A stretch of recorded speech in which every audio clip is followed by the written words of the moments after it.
Neste vídeo vamos iniciar o nosso estudo sobre decidibilidade. Vamos, no primeiro momento, entender a tese de Church-Turing, as máquinas de Turing e os problemas de decisão, a máquina de Turing universal, o problema da parada, a redução de um problema a outro e como nós vamos utilizar esse mecanismo de redução para provar se um problema é ou não indecidível.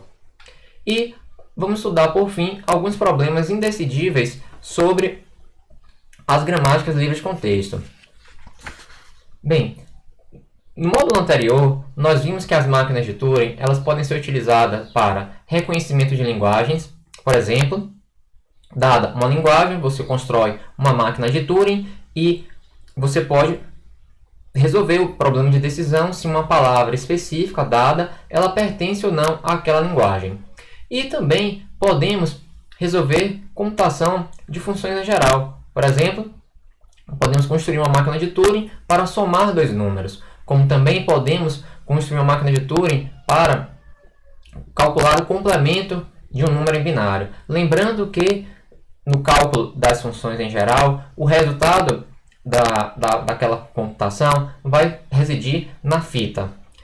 E então, os matemáticos eles começaram a se preocupar com um conceito, a noção de computação efetiva. E esse conceito ele vai surgir na definição da tese de Church-Turing. E a computação efetiva ela tem algumas características. Uma delas é a possibilidade de execução mecânica, que justamente um ser humano ele pode mecanicamente resolver aquela computação, aquele cálculo. Além disso, nós temos a produção da mesma saída para as mesmas entradas. Então, se você tem uma função f de x igual a 2x, então f de 2 sempre será igual a 4. Temos também a execução em tempo finito. Então, com isso, aquela computação ela vai acabar em um tempo finito, em um número finito de passos. A partir dessa ideia de computação efetiva, é possível mostrar que um problema ele é computável ou decidível, se for o caso de um problema de decisão, ou um problema ele é não computável. E se for o caso de um problema de decisão, ele vai ser chamado indecidível. Bem, nesse contexto surgiram vários formalismos e esses formalismos eles são igualmente expressivos. Isso quer dizer que se você possui uma máquina, um objeto em um formalismo, haverá um objeto, uma máquina equivalente no outro formalismo. Então aqui nós temos uma lista de alguns desses formalismos que são igualmente expressivos.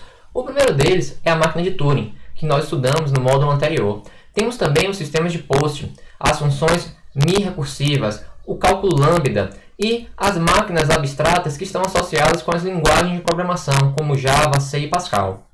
Então, isso quer dizer que se você consegue resolver um problema em uma máquina de Turing, você vai conseguir, por exemplo, resolver aquele problema utilizando sua linguagem de programação preferida, Java, Python, o que você quiser. E a recíproca também é verdadeira. Porém, veja que você resolver um problema utilizando uma linguagem como Python é muito mais fácil do que resolver utilizando uma máquina de Turing. Então, as máquinas abstratas associadas às linguagens de programação surgiram justamente para facilitar a vida de nós, profissionais de computação. Bem, algumas observações. A máquina de Turing, dentre os modelos vistos, listados anteriormente, talvez seja o modelo que mais se assemelha aos computadores digitais. Porque se nós pensarmos, nós temos uma fita, que é equivalente a uma memória.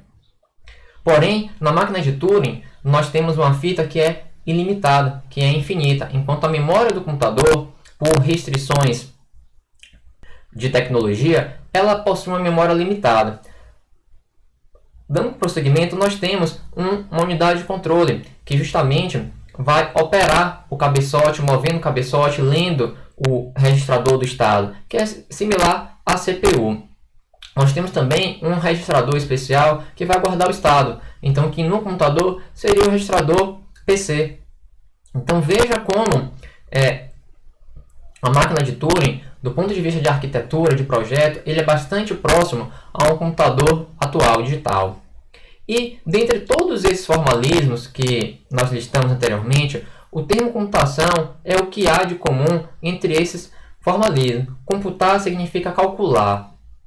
E cada formalismo ele vai apresentar uma abordagem para a ideia do que é computar, do que é calcular, resolver uma função.